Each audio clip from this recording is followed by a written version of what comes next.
De retour dans la tranche info, place maintenant à l'échange et au débat dans notre focus. Et comme je vous l'annonçais en début d'émission, ce soir en focus, nous allons dans un premier temps, puisque j'ai une petite modification de programme, mais nous allons vous présenter un ouvrage, à savoir Mon cœur bat vite, qui a été rédigé par Nadia Chonville. Bonsoir Madame Chonville. Bonsoir. Madame Chonville qui nous vient de la Martinique en plus. Tout à fait. Très bien. On va s'attaquer directement à votre ouvrage, donc Mon cœur bat vite. J'aimerais bien qu'on montre la couverture, s'il te plaît Yann. J'aimerais qu'on commence déjà par la couverture, donc oui. La couverture qui semble être une œuvre, visiblement. Tout à fait, c'est une œuvre d'art réalisée par... c'est un détail d'une œuvre d'art d'une artiste québécoise qui s'appelle Nadine Farage. Oui. On imagine que le choix n'est pas anodin. Le choix, il est arrivé bien après l'écriture. Hein. C'est mon éditeur, René Saint-Éloi, et mon éditrice, Yara Gadiel, qui m'ont proposé toute une série de détails de cette œuvre. La première qu'ils m'ont envoyée ne m'a pas vraiment plu. Mais je leur ai dit non, je sais pas, je le sens pas. Et après, ils m'ont envoyé celle-là. Et vraiment, dans celle-là, il y avait énormément de choses qui résonnaient avec l'histoire, avec l'esthétique aussi que je développe. Et les références spirituelles, on pourrait dire aussi, qui sont présentes dans le roman. Et donc, vraiment, j'ai senti qu'il y avait quelque chose. Et je me souviens que le libraire de la Casa Bulle, lorsqu'il a reçu le livre la première fois, il ne savait pas. Il a dû être choqué un petit peu. Absolument pas. Au contraire, il a été un peu emporté. Il a essayé, emporté dans un autre monde, il a essayé de décrire. Je lui ai dit, à ton avis, cette histoire, elle parle de quoi? Et il m'a dit quelque chose comme, on dirait que c'est une histoire, il doit y avoir des esprits. C'est ce personnage, on a du mal à définir exactement qui il est, à lui mettre un nom, une identité sur lui précisément. Mais en tout cas, c'est un personnage qui a l'air profondément caribéen, dans son être, ne serait-ce que ses cheveux, mais aussi les traces, la mémoire qu'on voit sur son corps.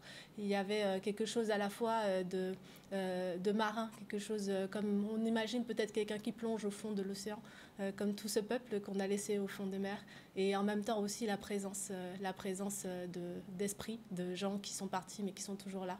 Et ils ne connaissaient rien au roman. Et en l'écoutant, je dis, tu vois, ok, cette couverture, c'était vraiment la bonne. Alors j'imagine que plein de gens peuvent penser plein de choses différentes, mais en fait, c'est un livre qui parle de la violence. Donc s'il renvoie... On le ressent quand même déjà. Si on voit quelque chose de violent, c'est quand même quelqu'un qui est blessé. Si on voit quelque chose de violent, si on ressent quelque chose de violent, c'est déjà un bon début, parce qu'il se trouve que c'est un livre qui parle de la violence. J'aimerais qu'on passe sur la 4e de couverture. Prends-moi la 2e image, s'il te plaît, Yann. Une présentation assez succincte. Oui, encore une présentation choisie par mon éditeur. Donc, une lignée de combattantes, une île en dérive pour venger ses ancêtres, pour libérer son propre corps. Kim est prêt à tout. Oui. C'est assez clair comme message. Je pense que là aussi c'est marrant, on commence en parlant de ce que d'autres ont choisi pour moi, mais en vérité... mais c'est le livre. Oui, mais c'est vrai. Non, mais c'est bien, c'est intéressant parce que c'est comme ça que quelqu'un trouve le livre dans la librairie. Exactement. Et un livre, c'est d'abord un objet, c'est d'abord un produit culturel, et c'est un produit culturel qui n'est pas le résultat que du travail de son auteur ou de son autrice.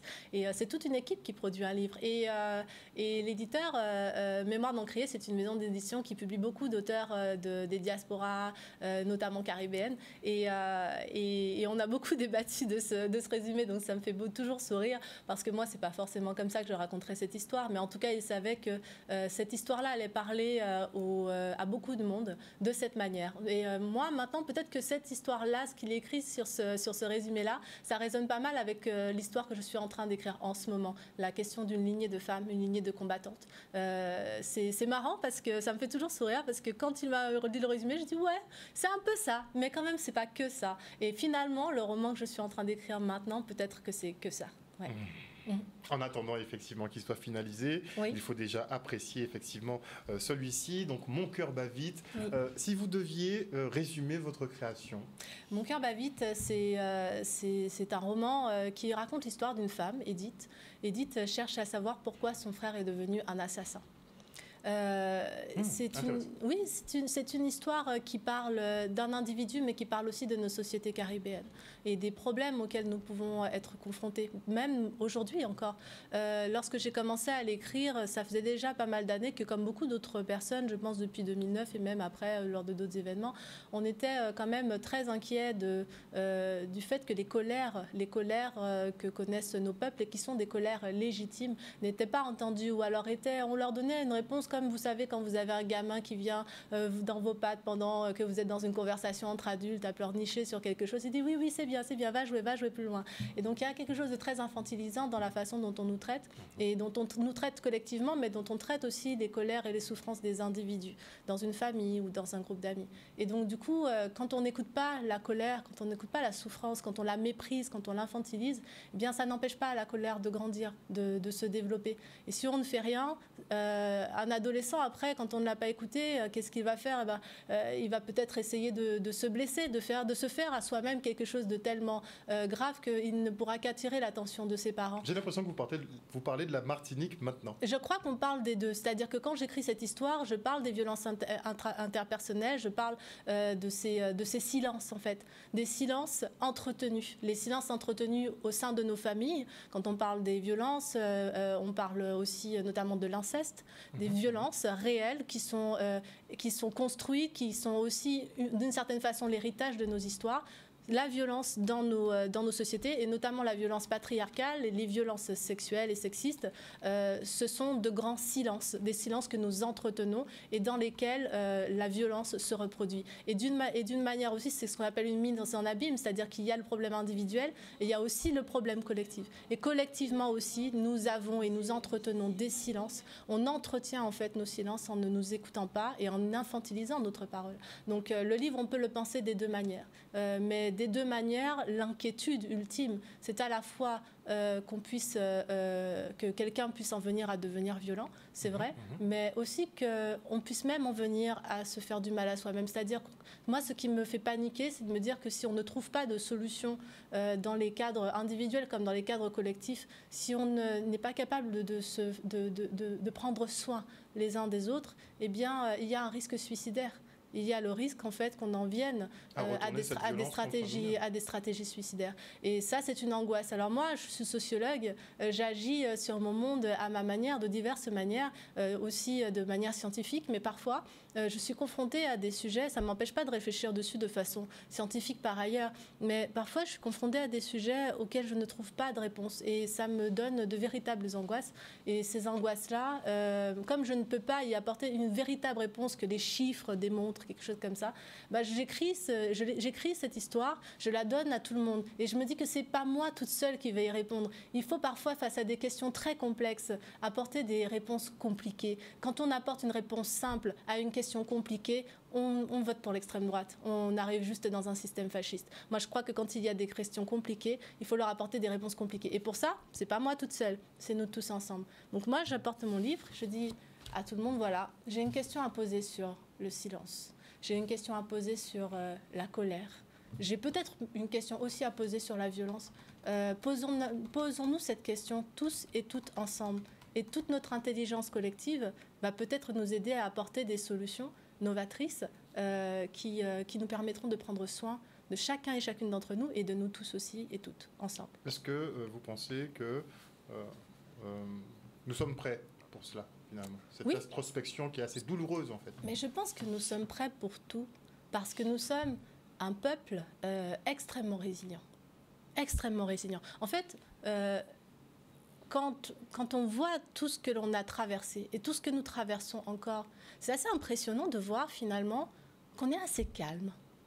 Je sais que ça peut surprendre par rapport à ce qui peut se passer en ce moment, mais je trouve que face à toute la somme des souffrances, des injustices, du mépris auxquels sont confrontés les peuples afro-descendants, eh bien, nous sommes assez calmes, aussi parce que nous avons appris cette sagesse, que nous avons porté une vraie réflexion sur, et qu'on continue à la porter. Moi, je crois que je me place dans cette lignée des intellectuels et des auteurs et autrices qui font que nous sommes ce peuple qui peut être fier de sa résilience et de sa gestion de l'histoire. Donc moi, je crois que s'il y a bien un endroit sur Terre où on est capable de réfléchir à comment traiter des traumas collectifs, à comment traiter la question de la violence, c'est bien ici. Donc je fais confiance à mon peuple. Je sais que mon peuple est un peuple puissant. Je suis martiniquaise, mais je suis aussi guadeloupéenne. Et je pense, moi, quand je me définis comme caribéenne. Je suis une caribéenne et en tant que caribéenne, je fais extrêmement confiance à mon peuple pour apporter des solutions innovantes, des solutions brillantes à des questions qui ne sont pas seulement les questions du peuple caribéen ou des peuples colonisés, mais à des questions qui se posent dans le monde entier. Vous savez, qu'est-ce qu'on va faire des gens après le génocide à Gaza? Qu'est-ce qu'on fait après ça? Exact. Le peuple palestinien, comment il se relève de ça? Est-ce qu'il a un exemple, un endroit où il y a une espèce d'université, de grands colloques, de grands séminaires sur la résilience ou comment se relever d'un traumatisme pareil? Eh bien, en fait, en vérité, nous sommes les experts de beaucoup de choses. Aussi sur les questions familiales. On n'arrête pas de dire qu'on est incapable de faire famille correctement, mais enfin, en fait, on a une ingénierie sur comment arranger des situations et comment se libérer de situations de couple qui ne sont plus supportables. En fait, au lieu de toujours penser que nous sommes un peuple qui a des pathologies, qui a des problèmes, si on regarde la réalité en face, je trouve que nous sommes un peuple qui produit des solutions novatrices. Nous sommes un peuple terriblement moderne. On n'est pas du tout des gens idiots et archaïques, au contraire. En fait, c'est ici que se jouent les révolutions et c'est aussi ici que se jouent les révolutions intellectuelles. Donc moi, je fais ma part de ce côté-là. Pas en les inventant tant que ça, mais en essayant de les mettre en lumière. J'ai une vision un peu des Antilles ou des Outre-mer assez globale, comme une espèce de laboratoire. Exactement, c'est ça. C'est ce que je décris là. Nous pourrions être un laboratoire, mais je n'ai pas l'impression qu'on l'est tout à fait. Parce que pour qu'on le soit tout à fait, il faudrait qu'on nous en donne les moyens. Et on les mérite en fait, on nous les doit. Ces moyens. Là, je parle de la réparation, très clairement. Je parle de la réparation. C'est encore une fois nous prendre pour des enfants de croire qu'on ne serait pas capable de faire quelque chose d'extraordinaire avec une véritable réparation. Alors, par réparation, vous entendez quoi? Parce que c'est une question qui est cruciale. Bah oui. Beaucoup essaient de l'éviter, moi, je même. Pas. Quel est votre positionnement sur la question des réparations? Moi, je vous dis, si vous voulez faire un labo, je réponds surtout à votre question. Si vous voulez faire un labo et me dire qu'ici, par exemple, on pourrait mener des expériences sur toute une population sur la façon de réduire les violences intrafamiliales et les violences de genre, les violences sexuelles. En fait, on serait un très bon territoire pour inventer des solutions radicales sur ces sujets. Moi, je suis une féministe, je suis une militante féministe, une penseuse, une intellectuelle féministe, et je le suis de façon révolutionnaire. Et je pense que dans des territoires comme le nôtre, dans des pays comme les nôtres, on peut avoir une approche révolutionnaire, parce que nous sommes des peuples qui sommes familiers de la révolution.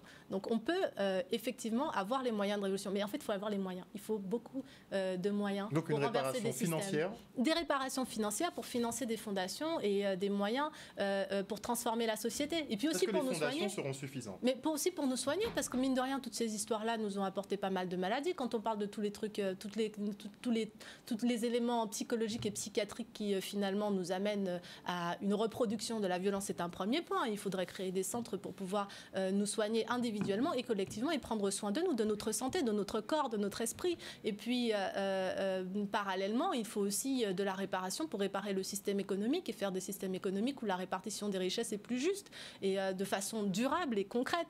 Mener des réformes qui permettent aux personnes afrodescendantes d'avoir autant de chances de développer des projets économiques solides que des personnes qui ont hérité de siècles, de générations de businessmen et de capitaines d'industrie qui en fait nous racontent qu'ils ont une espèce de storytelling de self-made men, alors qu'en fait ils ont hérité d'un capital économique mais aussi culturel et familial considérable. Donc en vérité, oui, je crois que on n'a pas le temps de dire tout ce qu'on serait capable de faire si on avait des fonds pour la réparation. Mais une chose est certaine... On ne peut pas fixer de montant, que la souffrance de nos ancêtres... En tout cas, c'est sûr que 0, c'est pas le montant en question. Donc je vois pas trop à quoi ça sert de dire que c'est irréparable. En fait, si, c'est réparable. En fait, les seules personnes qui nous disent que c'est irréparable sont les personnes qui seraient susceptibles de payer. Vous avez déjà entendu des afrodescendants qui travaillent ces questions vous dire « Ah non, mais le chiffre est tellement élevé qu'on ne peut pas le demander ». Mais justement, ça fait polémique puisqu'il y a une association en France qui voulait sauter justement l'étape de la réparation et passer directement à la réconciliation. Et ça avait beaucoup fait débat, effectivement, dans les îles et ici en Guadeloupe. On a encore... oui, on a des gens qui veulent sauter l'étape de la réparation et aller à la réconciliation. Je vous dis, ce ne sont pas les personnes qui en bénéficieraient. Voilà, moi je pense que quand on travaille sérieusement sur le sujet et qu'on fait partie des personnes qui seraient susceptibles d'en bénéficier, on a une idée très précise de ce que l'on fera. Et là, nous sommes dans Octobre Rose, donc je vous dis, bon voilà, c'est pas, on pourrait parler du sujet pendant très longtemps, mais on est dans ce mois d'Octobre Rose. Eh bien, je pense que parmi les choses que l'on pourrait faire, c'est financer des programmes de recherche profonds, sérieux, sur la façon dont les contaminations, mais aussi l'héritage épigénétique ou je ne sais quoi, c'est pas ma spécialité, vous voyez, de l'esclavage et de la colonisation, les deux, ont pu avoir des impacts sur nos santé et comment les soigner. Est-ce que vous êtes pour les statistiques ethniques ? Ouh là, on change de sujet. Non, c'est pour évaluer, parce que dans le principe d'évaluation, oui. Techniquement, il faudrait qu'on ait des données chiffrées aussi. Écoutez, c'est une question qui est très relative. Moi, en tant que sociologue, franchement, j'en ai pas besoin. Ça m'est déjà arrivé de faire des études sur la population, sur les origines notamment, sur la démographie. Et en fait, je n'ai jamais eu besoin de me poser la question de qui étaient les ancêtres des gens. J'ai des moyens de répondre à des questions d'ordre sociologique par d'autres moyens, en se demandant qui étaient vos parents, qui étaient vos grands-parents, où étaient-ils nés eux-mêmes, etc. Donc, je n'en ai pas besoin. Et moi, je crois que dans un pays qui a quand même connu des périodes fascistes où on mettait des gens dans des trains, je me méfie de toutes sortes de cumuls de données qui pourraient intégrer ce genre d'informations. En fait, je ne suis pas sûre que j'aurais répondu de la même façon avant le monde dans lequel on est, dans lequel on peut être dirigé par des robots. Vous voyez, je trouve que là, on a quand même des partis d'extrême droite qui peuvent prendre le pouvoir n'importe quand et qui sont héritiers de systèmes qui produisent des génocides. Je n'ai pas envie de donner, en tant que scientifique, si vous voulez, là pour le coup, mais aussi en tant qu'autrice qui peut écrire et imaginer ce genre de scénario, je n'ai pas envie de donner à un futur gouvernement d'extrême droite qui se précise de plus en plus les moyens de construire un génocide, quel qu'il soit.